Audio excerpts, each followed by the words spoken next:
जय भीम मित्रांनो, आज आपण एस.सीतील उपवर्गीकरण या विषयावर बोलणार आहोत.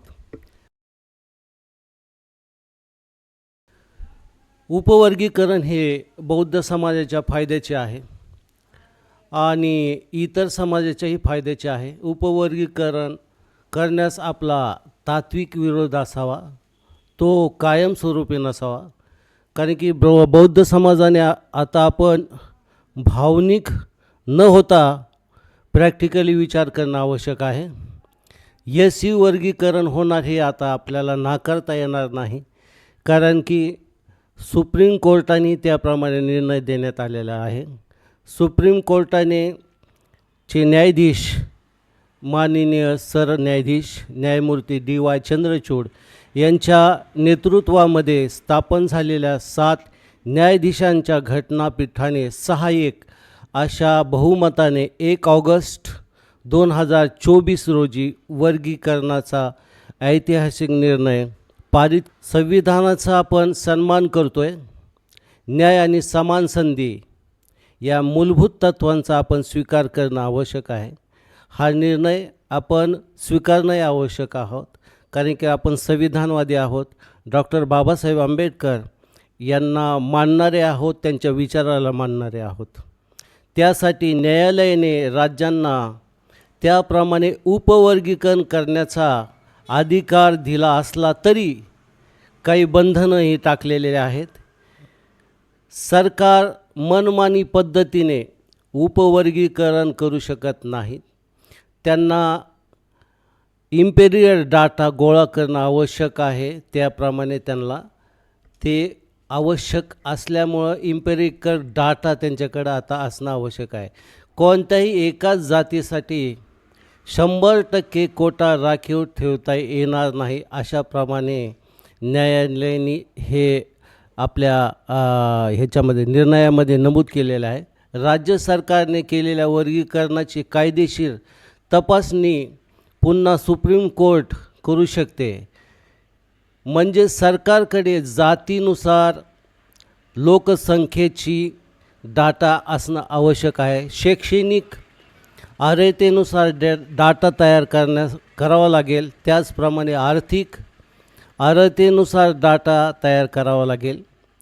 फडणवीस सरकारने उपवर्गीकरणाचे काम ऑगस्ट 2024 म्हणजेच सुप्रीम कोर्टाच्या ज्यावेळेस हा न्यायाचा हे आदेश आला पासूनच हा सुरू करण्यात आलेला आहे. त्यांनी त्यासाठी न्यायमूर्ती अनंत बदर यांच्या अध्यक्षतेखाली समिती निर्माण केली. त्याचा अहवाल एप्रिलमध्ये 2026 रोजी राज्य शासनाकडे सुपूर्द करण्यात आला. पण हा अहवाल गोपनीय का ठेवण्यात आलेला आहे, याबाबत बहुजन समाजामध्ये संशय निर्माण होतो आहे. कारण की 59 जातीला आपण न्याय देणार आहोत की एका जातीला न्याय देणार आहोत, या प्रमाणाचा संशय समाजामध्ये निर्माण झालेला आहे. त्याबाबत पारदर्शकता फडणवीस सरकार यांनी घेतलेली नाही. आता चला आपल्या मुख्य मुद्द्याकडे येऊया. असो, बौद्ध समाजाचा विचार केला तर एस.सीतील बौद्ध लोकांनी हा उपवर्गीकरणाचा जो निर्णय सुप्रीम कोर्ट आणि सरकार यांच्या माध्यमातून सुरू केला आहे त्याचं आपण स्वागत करूया. कारण की बौद्ध लोकांसाठी हा निर्णय खूप फायद्याचा आहे. 2011च्या अधिकृत जनगणनेनुसार महार बौद्ध समाजाची टक्केवारी सर्वाधिक आहे. म्हणजेच 60% हा एस.सीतील सगळ्यात मोठा घटक असलेला बौद्ध महार समाज आहे.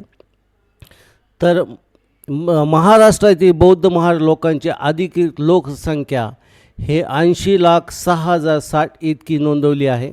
म्हणजेच बौद्ध समाजाला उपवर्गीकरणातून आपल्याला जो फायदा मिळणार आहे तो 7 किंवा 8% आरक्षण आपल्या बौद्ध समाजाच्या वाट्याला येणार आहे. बौद्ध समाजातील युवक बुद्धिमत्तेच्या जोरावर फक्त एस.सी कॅटेगरीमध्ये ते फाईट करत नसून तर ते ओपन मध्ये वर्गातून सुद्धा मेरिटमधून फाईट करत आहेत. ही खरं म्हणजे गर्वाची बाब आहे.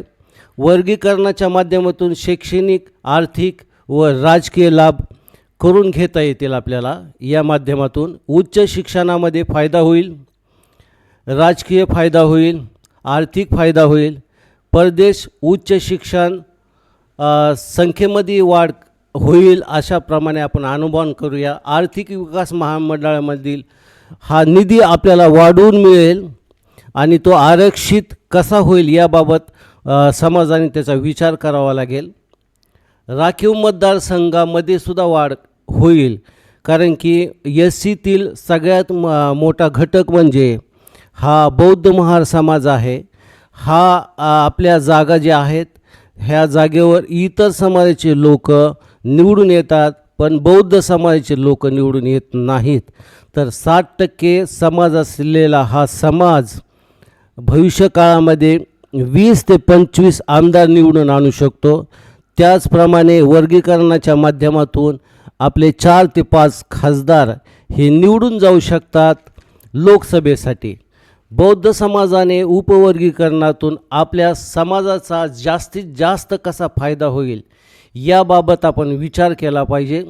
कारण की आजपर्यंत आपण बहुजन समाजाचा विचार करत होतो आणि त्यामुळे आपला जो सगळ्यात महत्त्वाचा बेस हा बौद्ध समाज आहे. ह्या बौद्ध समाजाकडे आपण दुर्लक्ष करत आहोत आणि आपला विकास हा कुठं थांबला आहे का याबाबतही आता बौद्ध समाजातील बौद्धवान, बुद्धिवान, विचारक, सामाजिक कार्यकर्ते, राजकीय कार्यकर्ते यांनी विचारमंथन करायची वेळ आलेली आहे. कारण की हा लढा फक्त आणि फक्त एका बौद्ध समाजाचा वैयक्तिक नसून संपूर्ण बहुजन समाजावर आधारित हा आपला निर्णय असणार आहे. कारण की हा बेस हा बौद्ध आहे. बौद्ध समाजाला आता आपल्याला 2 आघाडीवर काम करावं लागेल. एक आघाडी म्हणजे आपल्याला जास्तीत जास्त वाटा कसा मिळेल आणि ह्या वाट्यामध्ये आपल्याला रस्त्यावरची लढाई आणि न्यायिक लढाई अशा 2 लढाया आपल्याला या माध्यमातून आपल्याला लढावं लागतील. तरच आपल्या बौद्ध समाजाचा विकास हा होईल असं माझं मत आहे. आपण रोकठोक या कार्यक्रमामध्ये आपल्याविषयी काय मत आहे हे नक्कीच कळवा. जय भीम, जय भारत, जय संविधान.